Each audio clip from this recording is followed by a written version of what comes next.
Hello, I'm Mike Valentine. Here is your life purpose guide. In this segment, I'm going to lead you through a map of your learning journey. In the process, I'll give you an overview of the terrain you cover inside yourself in the life game on purpose. In my experience, the path of purpose can be like Mount Everest.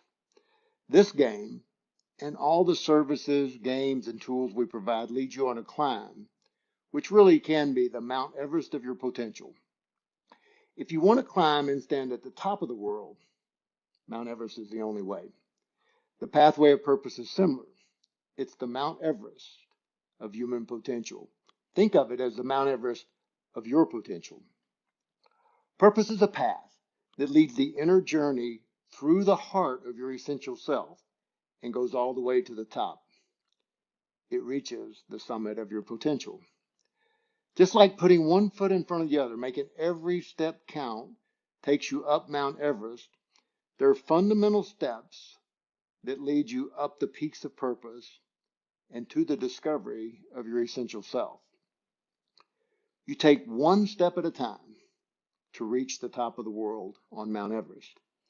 The same very basic fundamentals in the life game is running the next play on purpose. Make a decision, run your play on purpose. This will lead to the peaks of your potential just as surely, and the discovery of who you really are. Also, like Mount Everest, there are two primary fuels that motivate you. On Everest, the fear of falling or freezing are one motivator, and the other motivator is the desire and inspiration to stand at the top of the world. On the inner journey to the peaks of your potential, there are two motivators as well. Fear is one, and purpose is the other. You'll learn to be motivated by fear or purpose in your life. In fact, you'll learn to see the difference between these two operating systems, both in your view of life and within yourself.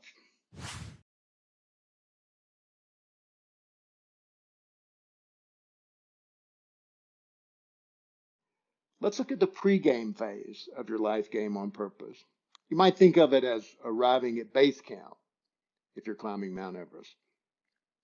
As you're getting ready for the excursions, there are some things that would become so obviously important, even imperative.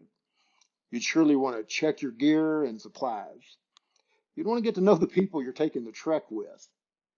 And in your life game on purpose, the things to consider before the start are that your gift is the fuel for the journey. What is it inside of you that you want to give most to yourself and to the world? This is what fuels you for your journey in the life game on purpose. Your purpose is what provides the thrust and the power to climb. And finally, your vision serves as the compass, setting true north as you're heading. We could say this is the operating system of your essential self. Another component is your key plays. These give you the important things you want to focus on to make the most of your game and experience. What is it that's going to make this game be a lasting difference in your life? What do you want to focus on? Your key plays bring that element. And then when you need a lifeline of support, or when you're just totally enthused to share your insight and your learning, your inspiration, you'll lean into your team. So the pregame essentials are straightforward. Establish your gift, purpose, and vision. Write your key plays. Contact and connect with your team. Remember not to forget these valuable activities. They'll pay off later. There are video and guide modules in the app for establishing your gift, purpose, and vision. There's another guide module for writing your key plays. And there's a pre-populated email that helps open the connection and conversations with your team. I hope you'll invest in these valuable elements of the game for yourself.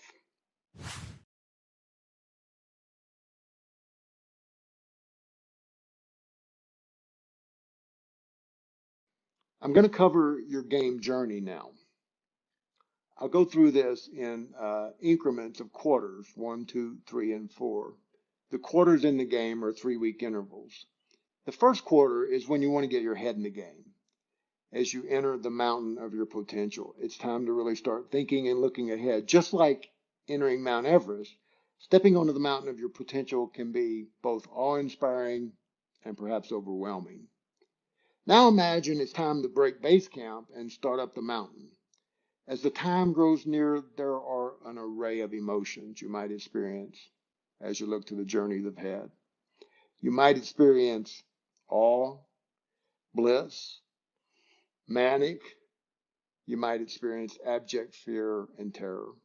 The full range is available as you live on purpose, and you want to understand this too shall pass. Let yourself settle. Use the first quarter to get your head in the game.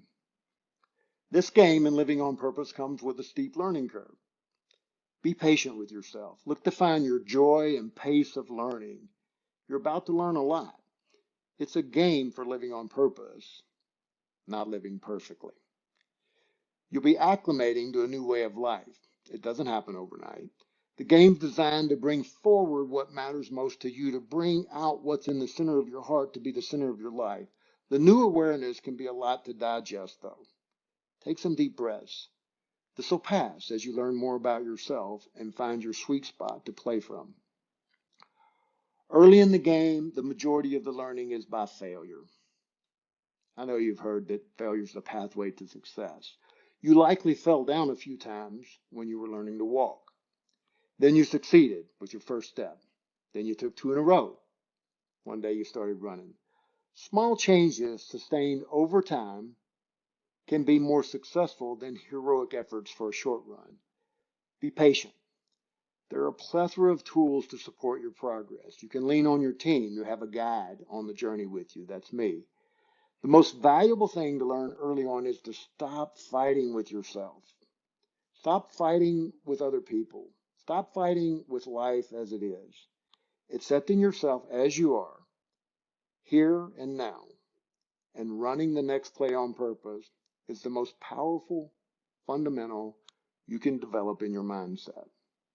Forgive myself, accept things as they are, run the next play. There are 3 questions that will support the growing clarity, power, and speed of your journeys on purpose. These really are the entry questions to living on purpose. The first one is, do you want to live on purpose now? This is a question our ego seems to want to avoid, yet it's a closed-ended question, and it can be answered yes or no. You want to watch how your ego doesn't want to answer that question directly. It answers other questions. The second question is, are you willing to see and admit what's in the way? If you were climbing Mount Everest, it would be weather, rocks, deep grades, treacherous trails, sharp edges, and cold. You'll find some similar things in the thought system of the ego that's based in fear as you start to look inside and bring what's important forward. And the third question is, will you use this moment, this situation, these people, this game to support your learning and living on purpose now? When you hear a resounding yes to these questions, they restore you to your own free will and your choice. They subconsciously release the right to be a victim, and they start to break up and dissolve old patterns. One of the early lessons will be learning to look through fear, seeing it for what it is, yet focusing on the peaks of your potential that lie beyond it. On Mount Everest, you'd practice looking through fear, then putting one foot in front of the other and making every step count. In this game, you'll learn to see and admit fear, then focus on giving your gift that lies beyond it, living the purpose that you're here to live, and creating the vision you have of a better self in the world. In this way, practice is playing in the life game on purpose. I like to make a sport of this game and a sport of living on purpose. I keep it fun, light, and I look at it like it's just a chance to learn or run the next play. Either I learn or I succeed. Either way, I'm succeeding. There are valuable things to remember in the first quarter. The first one is the game and living on purpose has a learning curve. It'll be steep at times. The second one is playing is winning. There's no way to lose a game on purpose except by not playing. You run the next play on purpose. You score every day. and share with your team, and you will be winning. You'll start to feel the momentum and power and thrust of that purpose. And the third one is the game teaches itself to you as you play. Stay with it and trust yourself.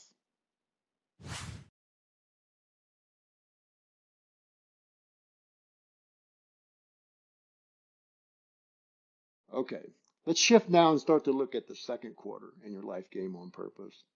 You'll be building momentum and learning how to ride it from a place of purpose. Again, this is a path that can take you all the way to the top of your potential. And in the second quarter of this game, kind of the scope of climbing the mountain of your potential starts to come into view. That is, you start to see what is the mountain of your potential and what's it really made of.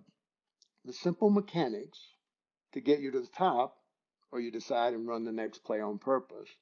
Yet the mountain itself is made up of applying your intention, honesty, and practice to train your thought, energy, and action, that is your T on purpose, so that it is consistent with your gift, purpose, and vision. This is a time when the learning curve is not as steep in the second quarter. You pass through many of the psychological and emotional thresholds of time that it takes to develop new habits. You'll likely feel a sense of momentum and understanding as your ability expands. It'll start to kind of carry you along. You'll seem that there's an undercurrent pulling you the way you want to go. Along with the mountain of your potential coming into view, so do so many of the fundamental games and what it takes to live on purpose. Here are a few of the highlights that you may experience in the second quarter.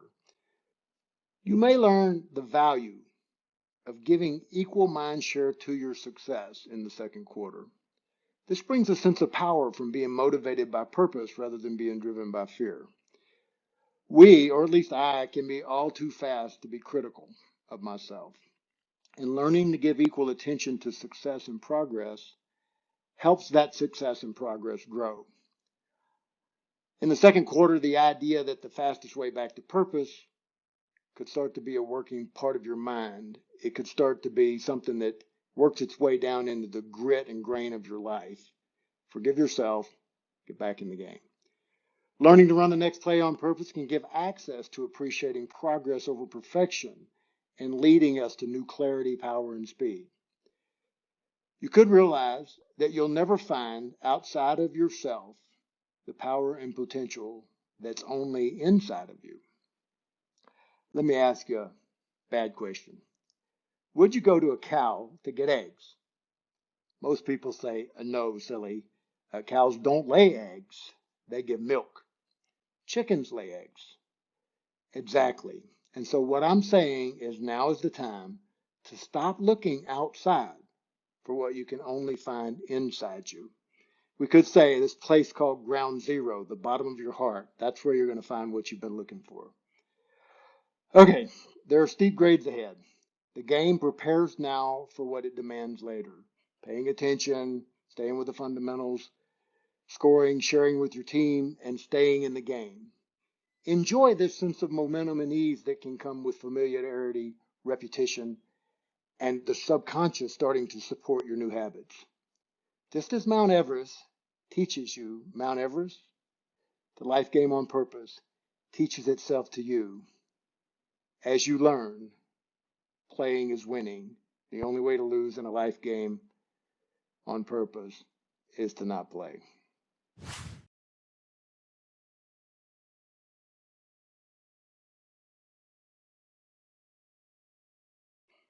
Let's look at the third quarter now. The steepest hill in the climb comes in the third quarter of the game. Weeks 7, 8, and 9 make up the third quarter, and this is where it gets steep. It shows you what you're really made of, and it may be more than you imagine. In other words, what you're made of may be more than you imagine. There are gifts in doing what it takes to reach way down inside yourself. What we find at ground zero is the bottom of our heart. It's a beautiful and powerful awakening to our essential self. I've heard a definition of courage as strength at the testing point. This stage of the game will build that kind of courage for you as you stay with it. You'll start to feel strength at the testing point, ability to choose your purpose in the moments of truth, it getting down in the grain and grit of your life. The climb is steep. The third quarter is a steep climb. Yet, you can do it. You're stronger than you think. The voices of your inner barriers may seem louder than ever. And this can be a result of becoming more and more aware of them. They may not actually be any louder, but you may be more aware. You'll know them better than ever. The brighter you shine your light of purpose, the darker the shadows may get. The novelty of the game will likely wear off in this third quarter if it hasn't before. This is no time to turn back. The process, the mountain of your potential actually remains the same. Applying your intention, honesty, and practice to train your T, that is your thought, energy, and action, so that it's consistent with your gift, your purpose, and your vision. Keep climbing. And you do this simply by running the next play. One play at a time, you climb the steepest grade in the life game on purpose. Through the shadows of fear, you'll find the light, and you'll feel the warmth of your essential self as somewhat of an undercurrent.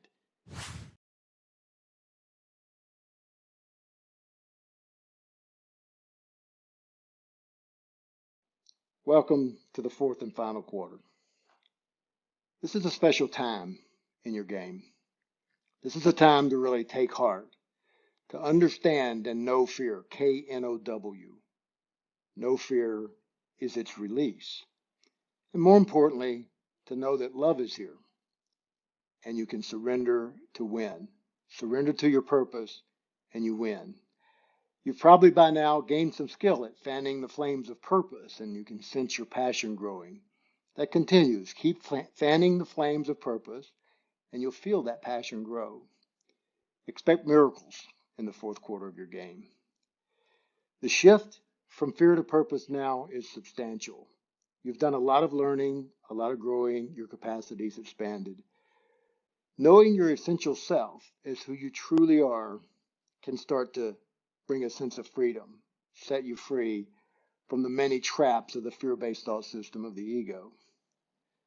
This is a time to reach for and realize those peaks of your potential I've been talking about. You can learn to see life in a simplicity of two dimensions. One is living with the power of purpose. You've got a track record now. The other one is bringing that same power of purpose to see and admit what displaces it. Looking at fear on purpose. The other thing that gets very simple is there's really one action to take over and over and over. Decide and run the next play on purpose. It becomes so obvious. All this is kind of backed by knowing that the only way to lose your game on purpose is by not playing. If you played to this point, you've probably learned that. Your shifts from fear to purpose can produce unexpected miracles. You might be surprised. I bet you will. You'll understand the adage that all the darkness in the world can't extinguish the light of just one candle. This happens as you let your light shine from the inside out. Fanning the flames of purpose, grows your passion, and something pretty miraculous can happen. This long-sought mystery of self-love can be dispelled as you've seen the strength, power, and inspiration of your essential self. So, I repeat, take heart, no fear, K-N-O-W, and be here on purpose now. I'm honored to serve as your life purpose guide. I'm happy for the journeys we're taking together. I'll see you on the mountain.